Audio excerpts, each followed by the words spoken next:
Joe Biden is now being credibly accused by another woman. This woman, Eva Murray, says that when she was 14 years old, Joe Biden gave her this creepy, gaze up and down at her body, and then complimented the well-endowed size of her chest. I'll paraphrase it that way. Apparently, she was with her family or something at some political event. Now, this fits a pattern of behavior for Joe Biden. He does these creepy things to young girls and young women, and it's creepy. He's been called out for it. He's had to apologize for it. So when I hear a story like this, I say, yep, sounds like creepy Joe Biden. Now, Eva says it's not just about what he said. It's also about how he said it and like what he was doing. And we all get it. Joe Biden is a creepy, creepy old man. So he's currently facing these allegations from Tara Reade. Those are 27 years old. And these allegations now, or this accusation, which I honestly believe, 12 years old. Again, you know me, not a big fan of these really old accusations. But what we expect to see when these stories come out, a double standard in the media. Them claiming that, it's just Joe being Joe. And that's what they tried doing in the first place. When all of these videos started coming out, it was actually Jon Stewart of The Daily Show who ran a segment called The Audacity of Grope, pointing out how creepy this man is. He's got a problem with touching little girls. I'm not exaggerating. I'm not trying to be funny. This is messed up stuff. I'll try not to swear. But this dude on camera repeatedly stroking and touching little girls inappropriately. It's disgusting what this man does. Now, listen, I understand the argument they made. He's just old man. He's being endearing to the young kids. Yeah, maybe once or twice you want to kiss a baby and shake some hands. I get it, but not what this guy is doing.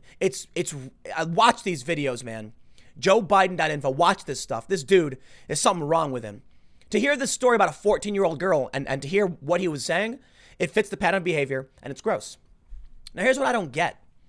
With all of Trump supporters basically in agreement, this dude's a creepo, and the Biden supporters, the Bernie supporters, who also think Joe Biden is a creepo, you'd think this would be an issue to which the left and the right could agree and come together. But there are still some higher profile progressives that won't accept it. And it makes me question what they're really about. Because when you look at some of the more, I'm not going to name anybody, but there are certain individuals that are more honest and act in good faith that are progressive and absolutely will say, yep, Trump supporters are right to call this one out. Now, here's what's really funny about the Joe Biden accusations. First, the double standard seems to be falling apart. The New York Times has now called on the DNC to investigate Tara Reade's allegations.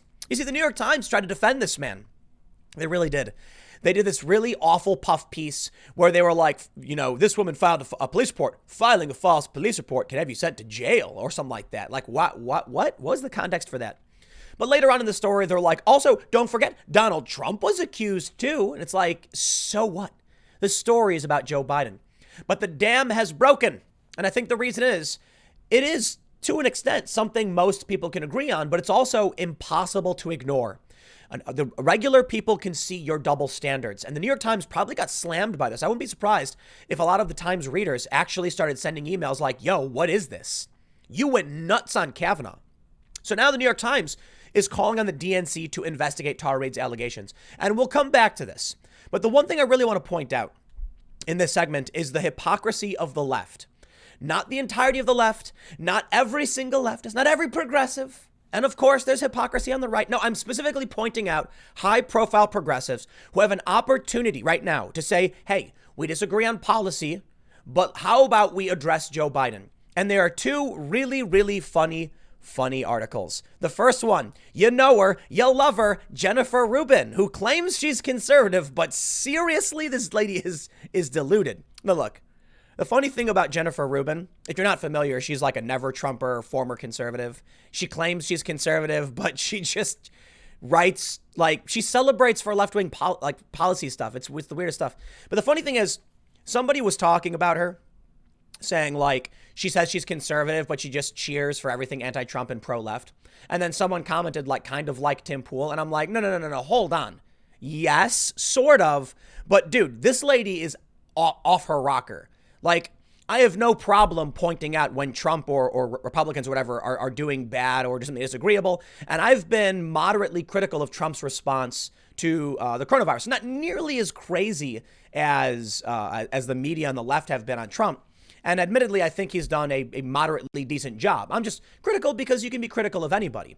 But what she does is absolutely hilarious. Like, Joe Biden goes on TV, flounders, struggles, falls apart. And what does she write? What a truly amazing performance by Joe Biden, doing exactly what an innocent man would do, challenging these accusations, standing up to them. And it's like, whoa, what honest person is going to claim Joe Biden did a good job on MSNBC? Well, let me read for you what she wrote for the Washington Post, so you'll get the picture. No, the media isn't fair. Thank you, Jennifer Rubin, for being honest. There's more. It gives Republicans a pass. And there it is. I'm sorry, what, lady? You think the media is giving Republicans a pass? That you have lost your mind. Brett Kavanaugh, it was the media equivalent of lighting a man on fire. The amount of stories that were pouring out, the amount of opinion pieces saying, oh, Joe Biden pigs all the way down. I think the New York Times had an op-ed.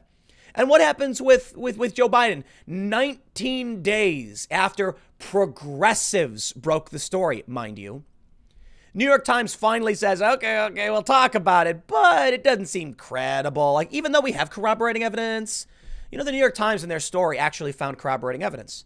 2 staffers who said Tara Reade was abruptly reassigned. That kind of corroborates the thing she was saying, that when she complained about what Joe Biden did, they took her position away. Well, the New York Times didn't want to frame it that way. So they actually came to his defense. What did the Washington Post write? Here's what I absolutely love about the whole Joe Biden saga. They wrote something like Trump allies are pushing these stories or whatever. So stupid. You know why? It was Bernie supporting progressives that broke this story. Left-wing media, progressive media broke the story on this woman and the accusations against Biden. Yet somehow this whole thing became about right-wing media. If you turn on MSNBC, the only thing they know how to say is the right is being disingenuous on this one. The right mostly doesn't care. I mean, they do.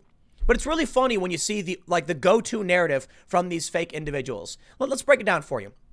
Jennifer Rubin, fake conservative, writing that, here let me read what she writes. And then I want to show you some of the progressive response from the Young Turks. The right-wing media, willfully ignoring the press investigations into Tara Reade's accusations, insist that former Vice President Joe Biden, the presumptive Democratic nominee, has not been treated similarly to accused conservative men like Trump and Brett Kavanaugh. They have a point, but not the one they're trying to make. Let's start with the big picture. Right-wing groups persistently engage in conduct for which Republicans are not held to account. The latter are allowed to remain silent after instances of conduct with a strong stench of white nationalism. Oh, I love it. But pay no penalty for their quietude. Right-wing demonstrators at Michigan State House this week, angrily shouting, not social distancing, misogynistic in their message, some carrying Confederate garb, were not engaged in peaceful protest. They were. This was a mob endangering the health of police officers and others seeking to intimidate small d Democratic government. Some protesters compared Michigan Governor Gretchen Whitmer to Adolf Hitler and displayed Nazi symbols. And what does that have to do with anything? These people have been routinely dragged in the media, and especially on social media. They claim that armed thugs are trying to intimidate the government like you're doing right now. No. They're not getting a free pass. They're just people doing their thing, and you can keep your opinions to yourself. If you want to report on the news, you can say armed protesters stormed or entered. I mean, there's difficulty in framing for sure. Did they storm the Capitol building? I try to avoid depending on it, but you know what? I'd go with it. I want to be careful because I don't know too much about how these protests have carried on. But let's just be honest. No, the media isn't giving a pass to Republicans. When Antifa went around bashing skulls, what do we get from the press, from digital news outlets, from venture capital funded media? It was all praise. What did CNN write? Antifa seeks to use violence to obtain peace, or seeks peace through violence, or some ridiculously stupid headline. You have to be willfully blind to think that the media gives Republicans a pass for several reasons. Notably, most of these companies are based in big blue urban cities. So the people who work at these companies are left-leaning, even Fox News. I'm not exaggerating. I mean this. New York City, where Fox News does I think most of their shows. Tucker's in DC, I think. I've been to the Fox HQ, I don't know, dozen plus times, been on several shows, and I can assure you that a good portion of the people who work there are New York liberals. You might not believe it, but I also remember this funny thing that happened in Occupy Wall Street, where I think Geraldo showed up, and the sound guy was being berated by the protesters, and he was like, "It's just a job, I don't know," and they're like, "Then quit," and he's like, "Ah," and he was like freaking out. It was funny. But yeah, it's New York. So what do you think? You think a bunch of conservatives flock to New York City? No. These media companies are based in blue areas. Their reporters overwhelmingly donated to Hillary Clinton. Don't pretend you know what, man? This is the point I was trying to make about what she is. I often point out how I look at the content I make, very critical of the media and the Democrats, and I wonder who's really the crazy one. Because you have to self-reflect, right? I get accused of bias and of being a grifter and all that stuff. And so I look at my stuff and I'm like, let's see. Is it fair the way I'm talking about this and the way I'm framing this? And I do think it's fair to say that I'm very focused on like what Democrats are doing. There's certainly room for criticizing Republicans, but I don't view them as culturally powerful in that regard. You know, I'm not super interested in nitty gritty political bickering. You know, is Mitch McConnell versus Chuck Schumer, blah, blah, blah. A little bit. I'm concerned about that a little bit. What I'm mostly concerned about is how our cultural forces, people like Jennifer Rubin, manipulate to gain power for their political faction. And thus, I'm going to be more concerned with Democrats. But here's what I see. I try to be as honest as possible. I have stupid YouTube headlines. I know I make stupid YouTube thumbnails. That's just the way YouTube works. You can be mad about it, but it really is a rock and a hard place. So I tried my best to be like, here's what I see as being the big problem. Here's what I think should be pointed out. When you look at people like Jennifer Rubin, you can clearly see they will write whatever they have to write if it makes them money and generates notoriety, and therein lies the big problem. I know they'll say the same thing about me, and that's why I self-reflect. But let's be honest. Someone who's going to write that Republicans are getting a free pass from the press, they're obviously lying. I think any reasonable person can look at the press and see that it's lopsided. When you look at what happened with Joe Biden, what do we end up seeing? You end up with progressives and Trump supporters in agreement. The media was protecting Joe Biden. There's no denying this. How long did it take for this credible accusation with corroborating witnesses to get any traction? And now it's a snowball rolling down a hill. You come out with an accusation against Brett Kavanaugh and boom, it was like a powder keg, exploded right away. All of a sudden, there were protests. People were banging on the doors of the Supreme Court screaming, "Let me in." Yeah, that's what happens when a Republican or right-leaning person gets accused. Joe Biden, this dude's been on camera groping and doing creepy things. And where were the protests? Nowhere to be found. And even though the progressives understand Joe Biden's a creep, and even though the Trump supporters understand he's a creep, what do we still get from even some high-profile progressives? This one I absolutely love. Anna Kasparian of the Young Turks. You know what, man? I don't trust the Young Turks. I don't know what their deal is, what they're trying to accomplish. But I think with the Young Turks, you see tribalist media. Instead of saying something like, I'm going to give a little to these progressives right now and respect that we have common ground in calling out Joe Biden, they blame Trump, sort of. Look at this. This is from Novara Media on Twitter. If the Democratic Party wants to win, they need to stop using Trumpian tactics in discrediting Tara Reid. Anna Kasparian on last night's TY Sky Sour. I don't know what this is. But you know what I see here? It's like the laundering of progressivism for the Democratic establishment. That's what I feel the Young Turks do. Because you look to who broke the story on Joe Biden. I believe it was Katie Halper. And this was a podcast, and I believe it's progressive. The Intercept, another outlet that really, has been pushing this and talking about it. And then eventually it starts trickling up to the mainstream media. When you get progressives saying, here's our story, here's us calling out Biden, why is it then that the Young Turks step up and say, but it's about Trump. It's about Trump. Now, it may not be intentional. Maybe they're just like, hey, here's a tactic that's going to get us clicks. Point the finger at Trump. Use the word Trump. It's Trumpian.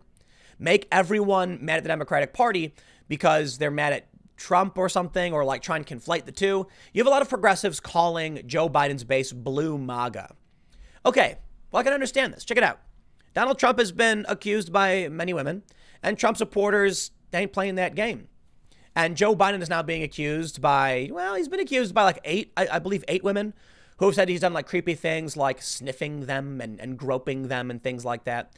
So the charges against Trump are much more severe. The problem is when you look at what happened with Brett Kavanaugh, it was clearly fake. Yet what happened? Progressives aligned, not all of them, with the Democratic establishment to go after Joe Biden, being led by duplicitous actors like Alyssa Milano. Now, all of a sudden that Joe Biden is being accused, Trump supporters are saying, hey, it's your standard, right? This is the rules you wanted, right? And many still, this is hilarious, many still are saying, and I love this part, that they don't like 30-year-old accusations and they don't believe it. I'll tell you what, man, go on Twitter and you will see some high-profile Trump supporters saying, I do not believe her accusations. They're really old. They're hard to prove because they're being consistent. Yet what do we still get from people like the Young Turks? Nah. The Young Turks is establishment as far as I'm concerned. They are the establishment masquerading as progressives. And look, Cenk Uygur worked for MSNBC for a while. He had his show. Well, I'm not going to get into the full, all that stuff, but, he ended up leaving, starting, launching his independent thing, or actually, I think he had this first, then did MSNBC, then came back. And I think he complained about MSNBC holding him back. But when I watch the Young Turks, I just see them as a way to get progressives to believe mainstream ideas. I'll tell you what, you don't got to like Trump at all. But right now, you should be criticizing the Democratic establishment and the media for lying about you. You see, the other thing I can't seem to wrap my head around is that Trump and his supporters have routinely ragged on the fake news, as have I, of course. I think one of the things that influences your view on what's happening in the world is whether or not you trust the media, and I, for the most part, don't. I try to vet most of my sources and do my best, but I should actually take that back. I should say for the most part, I do trust the media. I use a third-party certification service, but I have to fact check everything. So when I see a claim, I'm very careful. I walk carefully over these stories because I'll tell you what, man. Wait a day after a story comes out. They'll be like, Donald Trump threatened to press the nuke button. It's like, I'm going to wait one day, and then they retract it. So when Trump and his supporters are calling out the fake news, you'd think that you could have the Young Turks being like, Trump was right about the fake news. No, they still attack Trump. It's like, I think the Young Turks has an overlap between establishment, blue MAGA types, whatever you want to call it, and progressives. So they walk a fine line, pretending to be progressive while making sure they don't offend the delicate sensibilities of Biden's base. So they're going to call out Joe Biden. They have no choice. Even the New York Times is now on board, having no choice but to call them out. But the Young Turks have to feign being progressive. It's a very difficult position to be in. Here's what I think. I think right now there's a tremendous opportunity for Trump supporters There's a tremendous opportunity for Bernie supporters. Look, you might not agree with Trump. You might think Trump is a lecherous old man. You might think Trump did all these things that are really nasty, but you got a big group of people saying, you don't like Biden? We'll push your story. We'll embrace this. And that's going to empower you to go after the Democratic establishment. I'm not a big fan of the idea of the enemy of my enemy is my friend, but I'm also not a big fan of not trying to find common ground either. If you want to go after Joe Biden because you think the establishment cheated, because you think he's not qualified, because there's a lot wrong with his campaigns, all you got to do is hold him to the same standard that you held Brett Kavanaugh. And then if Trump supporters step up and say, we don't agree with this tactic, but if you want these standards applied to the Democratic Party, same as you wanted it applied to Kavanaugh, fine, we'll sit back and say, okay, then just take the win. That's what I don't get. By calling it a Trumpian tactic. Oh, come on, dude. It's not Trumpian. It's that they don't agree with your no due process standard. But this is them passing. This is her shuffling it off, trying to make it seem like it's the Democratic Party is just trying to be Trump. Fine, whatever, man. Y'all had an opportunity. There's a lot of overlap between Trump and the Bernie base. There really is. As much as people might not want to admit it. Trump has even said as much, that Bernie was a trade guy, and that was one of his biggest concerns. But it's about populism. Donald Trump, plays to the populist base of the right, and Bernie Sanders to the populist base of the left. You don't agree. That's always been the case, but you're up against a crony establishment, a press industry that defends the Democratic establishment, you'd think you'd take whatever help you can get. I get it. It's just the Young Turks. It's not everybody. But let me leave you with one final one image. I think there's going to be a lot more that comes out about Joe Biden. Some people have said he was vetted back in 2008 when he was, running for president and then became vice president. And none of these stories came up, so we don't trust them. And that's a really fair point. Same is true for Brett Kavanaugh. We are in a disgusting new era of fake news and smears. But I'll tell you something. People are going to start digging into Joe Biden's closet, and they're going to find a lot of skeletons. I love this comic. I don't know if you've ever seen it. It's some investigators or something saying, let's look in this closet, and behind the door you can see hundreds of skeletons. All right, Joe, we'll see how things pan out for you. But the Democratic Party is now going to get a taste of its own medicine, and it's their own fault. I mean, they embraced this whole Me Too progressive stuff. So that's the other thing about progressives. It's like, dude, the Democrats have been deceiving you, tricking you into supporting their BS, and now they're refusing to uphold your principles. Stop blaming Trump. I'll leave it there. Next segment's coming up at 1 p.m. on this channel. Thanks for hanging out, and I will see you all then.